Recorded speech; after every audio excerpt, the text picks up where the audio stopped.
Welcome to another edition of Coach's Corner. My name is Anthony DePaula. I'm joined by Craig Doremus. Craig, thanks for joining us. Thanks for having me. So the Titans have won 3 consecutive games, starting off on Wednesday with the win against the Wilkes-Barre Scranton Knights by a score of 5-4. And Craig, it was a bit of a dogfight. The team gave up a pair of 2-goal leads, but Cade Penny scores the game-winning goal shorthanded to give you guys the win. Yeah, I think that's an important part of it. We spoke as a team throughout the year about handling the peaks and valleys of the season, how they go. And then obviously when we talk about that, it's how the game goes as well. So there's going to be times where it's going really well, and there's going to be times where it's not going your way. So while you're never happy to give up those leads, I think it's important when you evaluate the full 60-minute picture that our team was able to bend but not break. Unfortunate that we gave up those leads, but nevertheless showing the fortitude and the mental toughness, stick-to-itiveness, as they say, to come back in the third period and still find a way to win, which I think is important. And it's, as you look back on years past compared to years now, I think we're finding ways to win.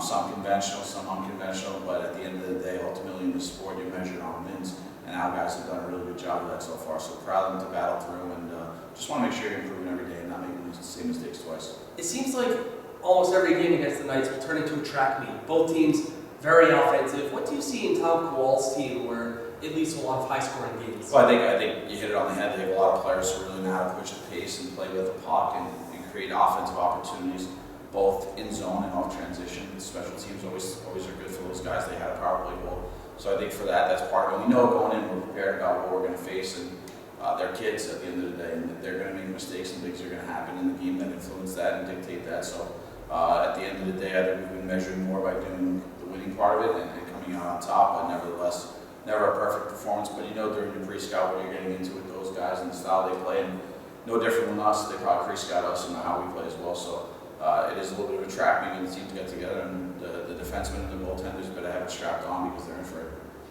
On Friday, it was a bit easier on the defense and the goaltenders. It was a 4-1 win. Game seemed much more in control. What did you think about that performance? Just a good, sound junior hockey win for us. I think in this league and in junior hockey, probably overall, people get caught up in standings, and you got to realize that every team is good and every team has players that can really do some stuff offensively and defensively. So you got to make sure you're prepared and ready to go. And I think with our guys, we did a good job of preparing for Northeast, coming off that short turnaround with Wilkes-Barre, having our pre-scout in order, and then obviously executing what we wanted to do on the ice real nice, like you said, in control, 4-1 win. I thought we executed in all 3 zones what we wanted to do tactically, and obviously able to come away with a big win there at home and continue some strong play in Middletown. Now, Cade Penny scored in 2 consecutive games, the one against Wilkes-Barre and the 4-1 win against the Northeast Generals. So what do you think about his offensive game as he's starting to produce more numbers as the season's progressing? No, I think you hit it on the head. I think he's a kid who is improving here. Obviously from last year to this year has been a huge improvement, but now you're seeing it in season as well, where he's coming leaps and bounds almost week to week, month to month. And the offensive part of his game is coming. And Cade, you see it, he's poised with the puck, he's smart with the puck, he knows how to make plays and create offense. For us, we've really concentrated early on in his career about defending and learning how to play that side of the game. And once he's been more comfortable with that and more confident with that, I think now you're just seeing his natural skill and ability shine through. And I think he's a kid who, the exciting part is that the best hockey's ahead of him. I think he's only going to continue to get better and better. We're pushing him, telling him some stuff off the ice, what we want to see him address, but for him, it's just allowing his instincts to take over them with the puck and create that offense. And obviously, anytime you're able to score goals, it only reinforces and makes our job easier as coaches. The following night, bit of a crazy ride for the Titans. They jump up to a 3-1 lead. They give up 3 unanswered goals to make it 4-3. And then in the third period, the Titans scored 3 goals, and they walk away with a 6-4 victory. What do you think changed between the second and third periods in that game? Well, I think before I want to touch on that, you got to look back to the other part of it as well, right? What changed between the first and the second period? And I think for our players, it's been a maturity issue that for the most part, I think we've handled well. I didn't think we handled it well there. You had to expect at some point Northeast was going to have a lot of pushback, and I know they did in the second period. So credit to their staff and their players as well for doing that and really executing their game plan and quite frankly, taking control of the game at that point. And then for us, it's about going into the intermission, hitting the reset button, getting your head screwed on straight. It's not so much physical ability. You don't lose or gain ability in an intermission. It's more about mentally making proper decisions and playing with conviction and purpose. So it's something that we spoke to our group about, and then we're able to go out and enforce our will in the third period, I thought, and reaffirm control of the game. So for us, the first and third period are probably something we want to highlight and talk about positively. And then you got to go back to the second period and say, look what happens when we don't play our game. We do things with conviction and purpose, and play without passion. So I think that's been part of the struggle there for us. But again, for us, it's measured in 60 minutes. It's not measured in 40, thank goodness. So we're able to pull out another good win on the road and help propel us into what's a huge week now ahead of us. Well, first up, just one more note about that 6-4 win. That final goal scored by Matt Cameron is the team's league-leading 11th shorthanded goal, most in the North American Hockey League. What makes this team so dangerous when they're on the penalty kill? I just think we have some players who are really smart, creative with the puck. I think our coaches have done a really good job this year of assembling a game plan, both to defend and attack at the right moments. And there's differences in what we do tactically, schematically, week to week, as far as what we're seeing on film and what we think the other team's going to allow us to take advantage of. So a really good job by Kyle and Bobby putting together those game plans, and obviously for the players to go out and execute what we want to do. And there's a bit of opportunistic to it, right? Players who aren't properly tend to take their foot off the gas a little bit in terms of urgency with the puck. And I think for our players, we've been able to capitalize on it and find the net. And you know, a lot of it is over too complicated. It's just we have some really good hockey players who know how to do things on the ice and find the back of the net. And much of the credit goes to those guys. Take a quick break here on Coach's Corner. When we return, we'll have our special guest, Director of Hockey Operations and Video Coach, Kyle Shapiro. Welcome back to Coach's Corner. I'm here with our special guest, the Director of Hockey Operations and Video Coordinator, Kyle Shapiro. Kyle, welcome to Coach's Corner. Thanks for having me, huh? Now, a quick introduction. Kyle played Division III hockey at Southern Maine and New England College. He's now part of the Titans coaching staff. And Kyle, how did you first learn about the Titans organization and eventually join the coaching staff? Well, I've known about the Titans for a while. I grew up around here, and I actually played for the Titans when I was younger, back in my youth hockey days for a year. And Tony Valentino actually hooked me up with Craig and Bobby. We actually played against each other, Craig and Bobby, and they were coaching against me when I was playing junior hockey. So kind of knew of each other a little briefly, and then Tony Valentino hooked me up with them at the beginning of the year. Kind of thought it'd be a good opportunity for me to kind of get myself into the coaching side and the operations side of hockey. So I really just felt like it was a really good opportunity. Craig and Bobby were willing to bring me in, and couldn't thank them enough really from day one for what they've done for me throughout the whole period so far, and just looking to keep learning as much as I can from the both of them. Now, you're not that far removed from your playing days. What's the transition like from playing junior and collegiate hockey and how to being on the coaching and operational side? It's been a weird one. It's you know, just being 2 years out of it. My last collegiate game was just about 2 years ago in February of 2018. So it's been a quick transition. Looked into the whole business side world, just regular working man, just never really felt like it was the right thing. So really always felt myself gravitating back towards hockey and what I could learn and kind of what my future could be in hockey. And it's been a weird, quick transition, but it's been a good one.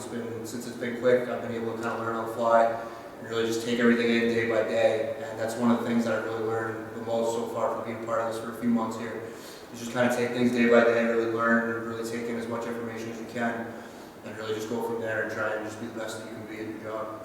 Now, all the fans are familiar with Craig Doremus and Bobby DeRico, you being a rather new face. Do you want to tell the fans what some of your day-to-day activities might include? A lot of what revolves around what I've been doing here is I've been doing a lot of video work, just day to day with individual players, team wise, and just a lot of miscellaneous stuff, whatever Craig and Bobby need me to do. A little bit of on-ice coaching. I was a goalie for when I played, so I like to work with the goalies a little bit, trying to stay involved with them as much as just with our goalie coach George Bozak as well.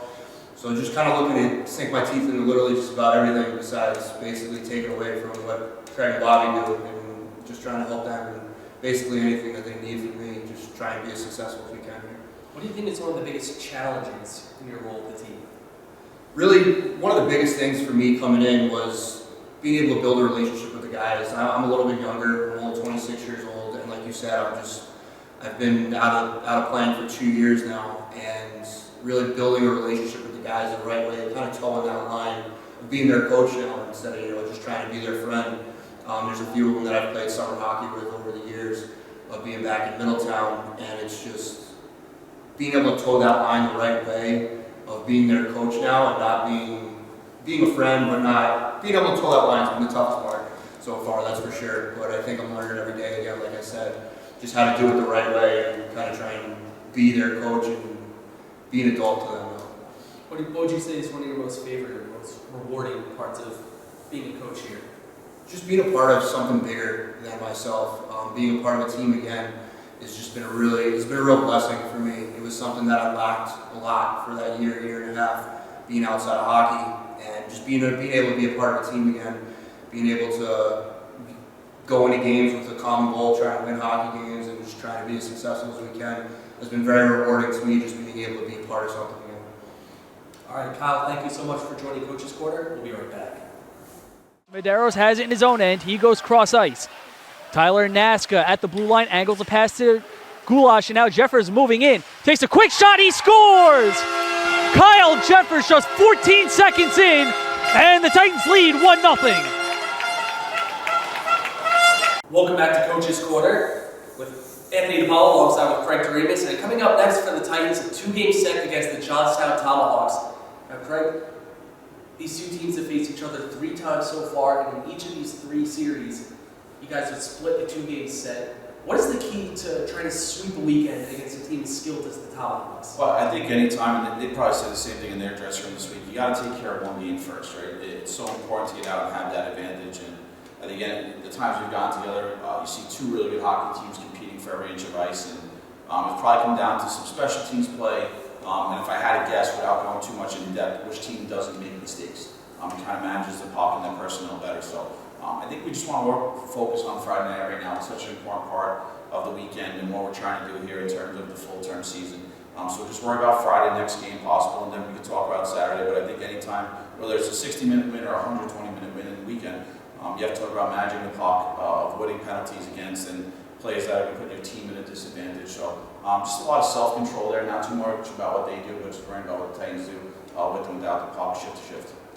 Military Appreciation Weekend will take place on Friday and Saturday. The Titans will be wearing special jerseys to commemorate all branches of the military, and it should be a really special weekend. What do you think the fans can expect this weekend for Military Appreciation Week? Well, I think obviously, like you said, we have a really nice sweater that was designed, and I think the players are excited to get it on, and probably each have their own story and link to the military. For us, for the fans coming in town, it'll be great. There's an opportunity to bid on the jerseys and win the auctions and be able to get those game-worn jerseys. There'll be puck drops before each game, kind of honoring different branches of the military, people who are important to us, and there'll be some different activities at the game and arena that fans can take part in and really show how much they care and appreciate. So for us, it's just a different theme, a special theme for us. Nevertheless, it's a great weekend how it tied in with the NAPHL event being here, and a big weekend of hockey with the Tomahawks and where both teams stand right now in the standing. So I think it's really a perfect storm as far as fan entertainment. It should be a great experience for all of our players and fans alike. Now, is there any personal connection for you when it comes to Military Appreciation Week? Yeah, I think probably like most people, I got relatives who served. I got an uncle who served. I have 2 grandfathers who served in the military, so obviously that's always been a strong point for me and a sticking point growing up as a kid. It was ingrained in me to respect those people and obviously admire what they do and the courage they have. And then as you look at our current team right now, really what's spawned me into this whole thing was we have 3 players who are going to be going to West Point. And you know, when you see those people and get to see the bravery in their eyes and how players, they know what they're going to go into, they know the sacrifices they're making and what they're getting into. Obviously a great opportunity for them on the ice, but also a really unique, special opportunity for them off the ice in terms of representing their country and defending the freedoms and stuff like that with their post-graduation commitments. So I think there's a deep connection for all of our players in our organization, but I think you have to know further than our own locker room about 3 guys who are really important parts of our team right now and represent a lot of what's right in our organization. So it's deep and it's intimate and it's real right there for our guys. So it should be a really fun weekend. I know the guys have been looking forward to all year, us as well, and here it is right on the precipice. You can bid for those jerseys that are being auctioned off right now. You can visit NJTitansNAHL.com. And Craig, you also brought it up recently that the NAPHL will be coming to Middletown this weekend for a showcase. How important is that for the organization? I think it's great. Anytime you can get a collection of players like that in our building here, it's only a compliment more to the organization and the ownership group, what they've invested into kind of our facilities and our program. The NAPHL is one of the most prestigious youth hockey leagues in the country, and to collect that collection of talent here playing right in front of us will be great. And again, it just draws attention around our program and our building and what we're trying to do here. And obviously, gives us a unique opportunity as a staff to get some quote-unquote easy scouting in, so we get to watch a lot of players here directly in front of us, and I'm excited. It's a great weekend of hockey with teams at the 16 and 18 level coming in, and hopefully they'll stick around and watch 2 great NAHL games as well. So again, really exciting fun weekend planned here at Middletown, and eager to get it started Friday morning. Titans vs. Tomahawks, 7:30 p.m. on Friday here at Middletown Sports Complex. Then on Saturday, 7 p.m. puck drop, Military Appreciation Weekend. This has been another edition of Coach's Corner. Anthony DePaul alongside Craig Doremus. Craig, thank you for your time. Appreciate it. Thank you.